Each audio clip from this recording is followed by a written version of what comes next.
and whatever dreams they have about the world, they can create their own world through their fiction or their poetry.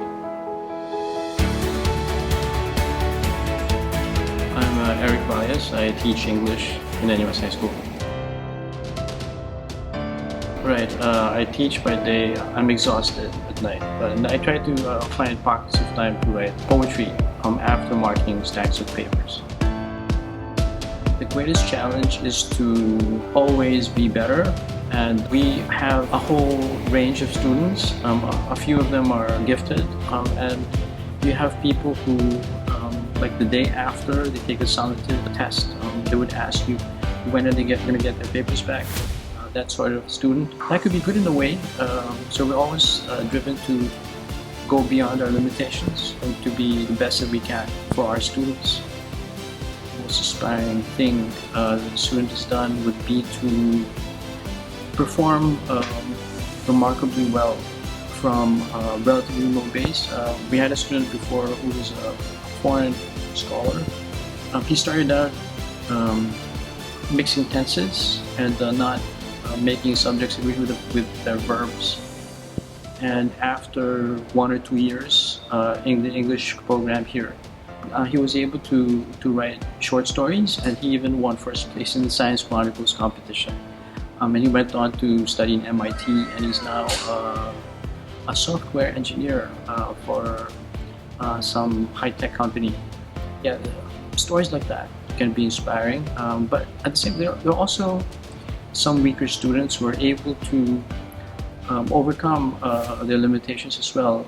That can be quite inspiring in itself.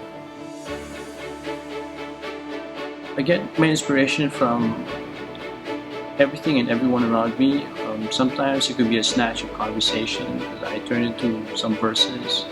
It could be everyday occurrences, and a poet is an observer, and we draw from whatever resources or materials that we have.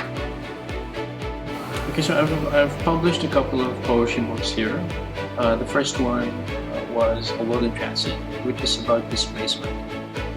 And in that collection, I wrote this poem about the move from Mount Sinai to here on Clementi Avenue 1. Just because it was a milestone in my life and that of NUS High School.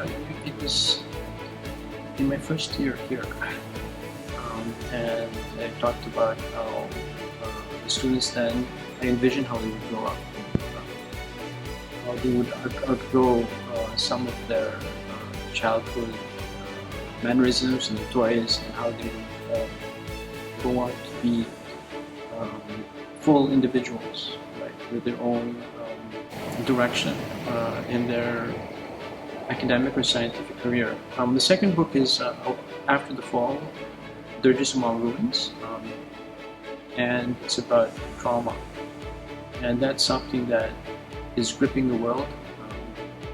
COVID-19 has opened up a lot of trauma for people, and also there are a lot of conflicts that cause trauma and that cripple people somehow. And in a certain sense, poetry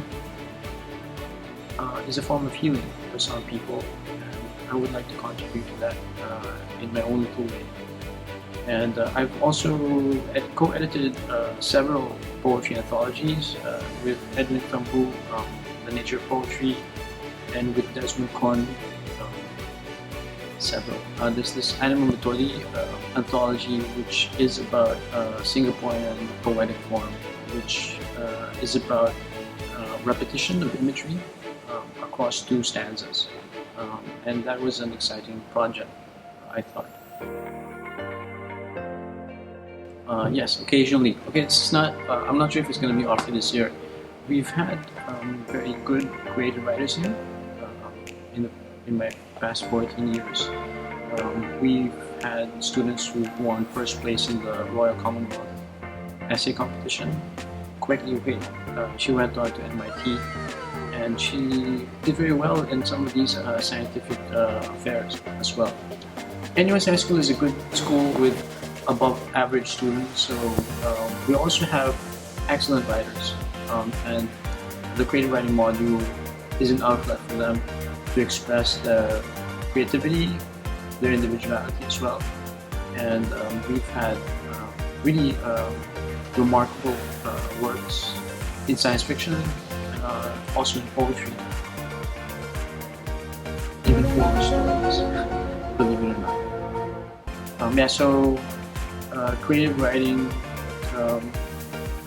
is a good platform for people, for young people, to express their angst and whatever dreams they have about the world. They can create their own world through their fiction or their poetry. Yes, you just have to take it easy, right? Don't take yourself too seriously. It's all right if you fail once in a while.